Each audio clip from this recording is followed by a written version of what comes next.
300 பேர் என்னை பொண்ணு பார்க்க வந்தாங்க. அது 300 பேர் பொண்ணு பார்க்க வந்துட மாட்டாங்க, இது பொண்ணான்னு பார்க்க வந்திருப்பாங்க.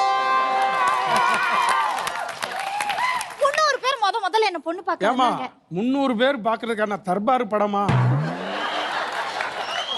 அப்படியே 300 பேருக்கும் காஃபி ஏன் கையாலே ப்ரிப்பேர் பண்ணி அப்படி வெக்கப்பட்டு எடுத்துக்கிட்டு போய் கொடுத்தேன் பாருங்க. மாப்பிள்ளை டீ காபி வேணான்னு சொல்லிவிட்டாரு.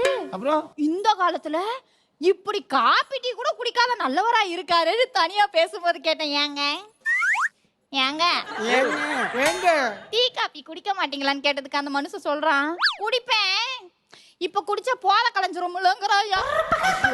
விடுவனா போய் எங்க அண்ணி கிட்ட நாயத்தை கேட்டேன், நீ எதுக்கு என்ன குடியார பயலுக்கு கட்டி வைக்கிறீங்கன்னு கேட்டதுக்கு எங்க அண்ணி சொல்லுது, உங்க அண்ணன் மட்டும் ஒழுக்கமா சனிக்கிழமையான சாக்கடையில நாய் மொய்க்க ஈ மொய்க்க கிடப்பாண்டியா அவன்.